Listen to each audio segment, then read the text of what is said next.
In approximately 1 billion years from now, the Earth will become too hot to sustain oceans on its surface, and all life here will be gone. That's why we're already searching for a new home. The explorer within us made it possible to conquer the most inhospitable corners of our planet. We navigated through the dense undergrowth, creating paths where none existed before, discovering new biological species and establishing a safe habitat in the middle of jungle wilderness. In the early 20th century, adventurers, equipped only with rudimentary gear, explored the realm of eternal ice and silence, Antarctica. Survival in this frozen wasteland took superhuman creativity and adaptation. Today, our ambitions extend far beyond the most secluded parts of Earth. As we look into the night sky, we wonder, is there another place like home for us? For a long time, we've considered Mars as the next stop in humanity's cosmic history.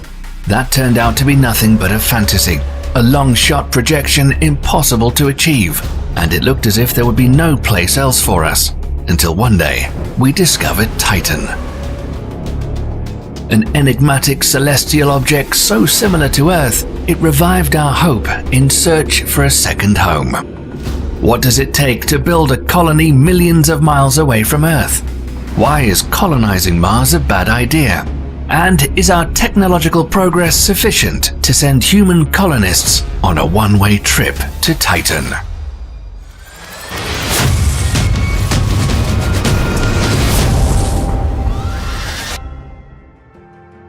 On Earth, there's terrain we can work on, oxygen we can breathe, drinking water, comfortable temperatures, and a shield against all kinds of radiation.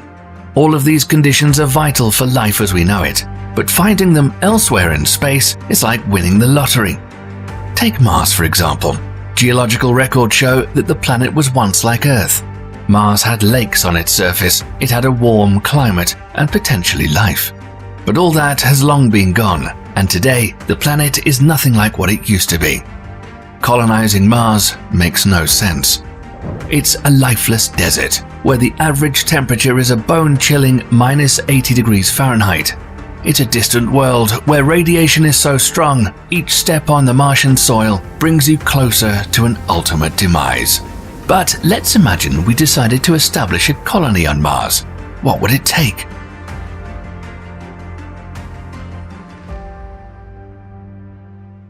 A crew of colonists boards a space rocket on Earth, and about 7 months later, they'll be the first humans to step foot on the Red Planet. The first task is to build a safe habitat, a sealed environment capable of preserving the right air pressure, oxygen levels, and temperature. The area has to be big enough for people to live in, have all the necessary equipment to stay alive, but also have room for inside projects like excavation or farming. Scientists are studying Mars for the safest location, rich in minerals, where the first megastructures will soon be built. A chain of large domes is the foundation of the future settlement.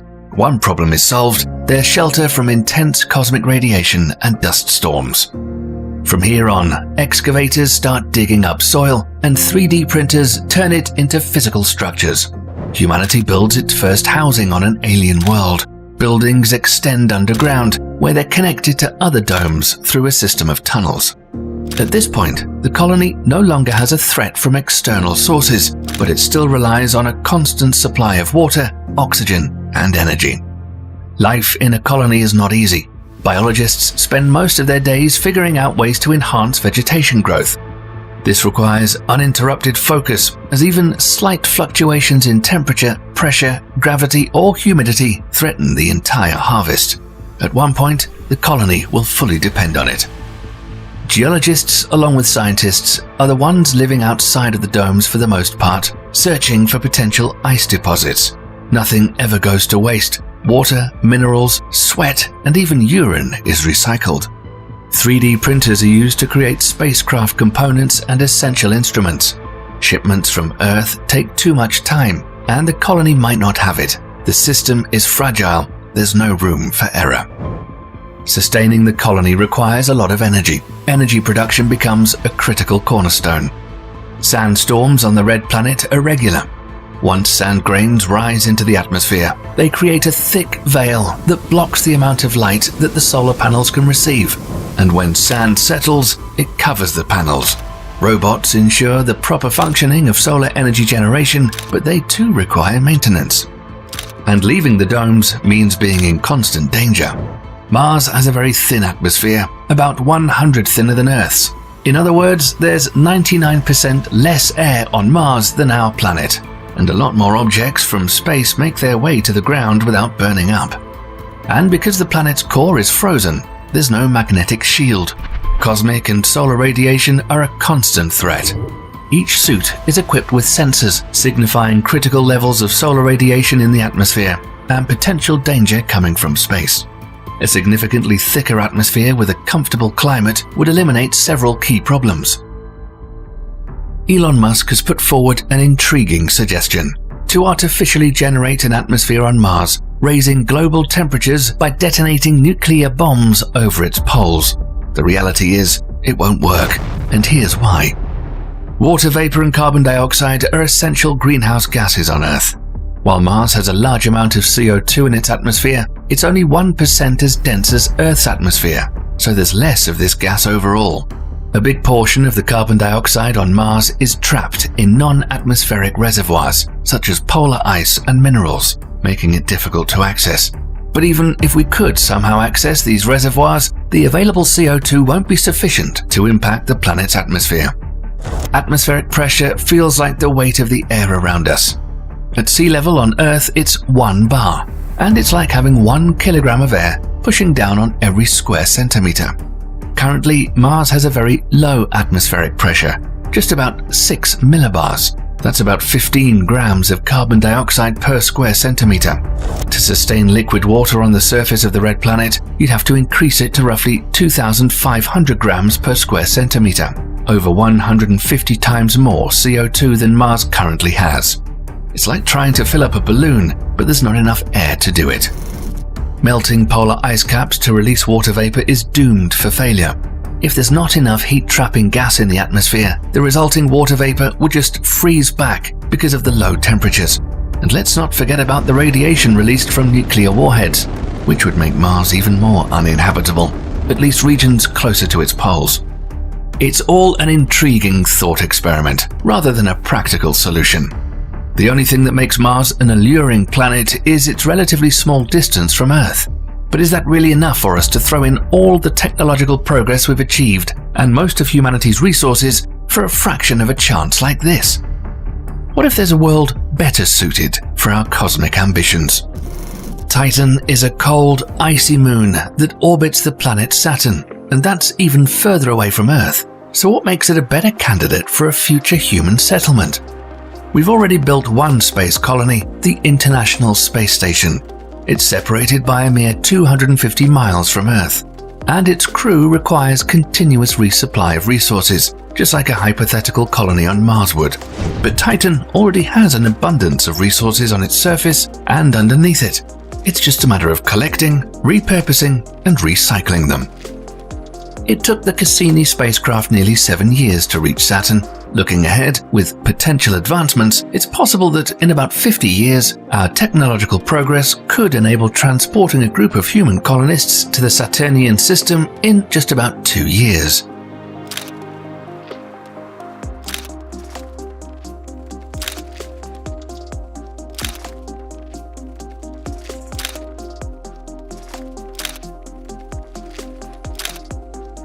In the middle of a desolate expanse of Titan, where average temperature sits at a negative 300 Fahrenheit, a brave group of settlers dreams of building their future. Titan is over 5 times further away from Earth than Mars. Embarking on a journey like this means leaving home and never coming back. One major advantage Titan has over Mars is its atmosphere, which is about 50% thicker than Earth's. Just this factor alone makes terraforming the moon much more feasible. A dense atmosphere means it's easier to trigger a greenhouse effect, bringing the temperature up. Even a slight temperature increase of about 75 Fahrenheit could potentially be enough to turn liquid methane into a gas, which will lead to a chain reaction, setting in motion a range of transformative events. The liquid methane rain cycle stops, ice starts melting and the moon becomes covered with an ocean. But that's a long-term projection. All this takes time, and a lot of it. So far, the colony operates under a deadline, with finite resources of energy, food, oxygen, and water brought from Earth. Just like on Mars, settlers need specialized heated suits and respirators, but at least they won't have to be pressurized. The atmospheric pressure on Titan is 50% higher than on Earth, which feels like being 50 feet underwater. On Mars, it's too low, and if you tried walking there without a pressure suit, it'd be almost like being exposed to open space. Skin and muscles swell and expand, joints become stiff, lungs rupture, and the fluids in the body, including blood, boil. Not a fate most would choose for themselves. The surface of Titan is hostile, yet it's a treasure trove of resources. For one, Saturn's largest moon is a hydrocarbon factory. One of the hydrocarbons is propylene, which on Earth is used to form a basic ingredient of plastics and resins. The materials humanity has mastered for ages becomes the key construction resources on Titan. Used to create durable, lightweight structural elements for habitats, insulation materials, tools, and perhaps someday, even components for communication devices. The colony lives in eternal dusk, and even when it's the brightest part of the day, Titan is still shrouded in a hazy atmosphere, making settlers' navigation on the moon challenging. But they may not even require protection like domes to start establishing the first habitats. Although Titan has no magnetic field, it's shielded by Saturn's rotating magnetic field, and it spends roughly 95% of its time under the ring planet's protection. As they discover the alien world of Titan, it starts to seem not so alien after all. There are dunes, rivers, lakes, seas, and although very slow, Titan even experiences seasonal changes once every 7 Earth years. Instead of water, bodies of liquid on the moon's surface are filled with liquid methane and ethane. Natural gas on Earth is mostly made of methane, but there's so much of it on Titan, if there was any oxygen, the moon would erupt. Although the colony finds a perfect use for an abundance of methane. Since it's 880 million miles away from the Sun, solar energy generation is out of the question. But just like we're using lakes and seas to generate hydropower, the same can be done on Saturn's moon. Scientists think there's enough methane on Titan to produce power from it for tens of thousands of years. And it's not just that. Methane contributes to the formation of complex organic compounds. Aside from 5% of methane and small amounts of carbon-rich compounds, Titan's atmosphere is mostly nitrogen. When these molecules face sunlight and high-energy particles in Saturn's magnetic field, they react with hydrogen and carbon, which gives rise to complex organics. Meanwhile, oxygen production experiments are being held in controlled environments. Titan has an abundance of methane, and while the idea of introducing oxygen to Titan's atmosphere might sound like a catalyst for an explosive reaction, it won't cause the moon to explode. Oxygen itself isn't flammable. For an explosion or sustained fire, you need a combination of a fuel source, an oxidizer like oxygen, and an ignition source. Even if we were to introduce free oxygen to Titan's atmosphere, it would likely freeze before reacting with methane.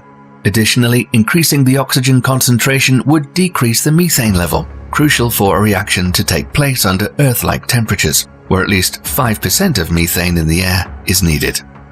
In isolated rooms with the right temperatures, settlers extract oxygen from water through a process called electrolysis. This is how breathable air is produced on the ISS by splitting water into its 2 basic components, hydrogen and oxygen, which is made by passing an electric current through water. And methane could still be used as a propellant. The moon's liquid methane and ethane lakes are like reservoirs held in the right conditions and waiting to be trapped into. A simple hose pumping up liquid hydrocarbons from a lake will do the trick. To burn it, colonists need liquid oxygen, which they produce by melting the hard frozen water ice on Titan's surface. Reactors are used to heat this ice, and the resulting liquid oxygen and hydrogen are stored in external containers, taking advantage of the frigid temperatures on Titan. Luckily, Titan is full of water. Scientists are certain the moon contains a subsurface ocean where water isn't frozen, and it could be extracted for our purposes. In accordance with NASA's mission objectives, the Moon's ocean is explored by a submarine. The first ever complex alien life might hide down there, and it could resemble living organisms that reside at the ocean floor on our planet, where there's no light either. Once breathable air is secured, the colony starts cultivating plants. Titan's atmosphere, like Earth's, is full of nitrogen, which is a crucial chemical element that acts as a fertilizer for crops. Light takes approximately 80 minutes to get from the sun to Titan, and it's about 100 times fainter than here on Earth. Enormous mirrors to focus more sunlight on Titan's surface won't work, not just because of this, but also because the Moon orbits Saturn instead of the Sun. The colony faces yet another challenge, figuring out a way to create a source of artificial sunlight. One idea the colony considers is making a glowing ball of molten tungsten and bringing its temperature to that of our Sun. Unlike most materials, this metal remains a liquid at extremely high temperatures. One of its unique characteristics helps minimize the area of its surface, potentially allowing colonist scientists to keep its shape round. If tungsten was a gas, it would simply disperse into space. But with a ball-like liquid shape, it can serve as a source of heat and light. To make this idea a reality, colonists have an abundance of working hours, and one day on Titan lasts about 15 Earth days. In no way is Titan easy to populate, but compared to Mars, it's a perfect place to attempt an endeavor of this scale. Although it's not the only moon open for colonization, there's also Europa, Enceladus, and Ganymede. Want more insights on their potential? Drop a comment below and give us a like so that we know you want to hear more on this topic. Thanks for watching.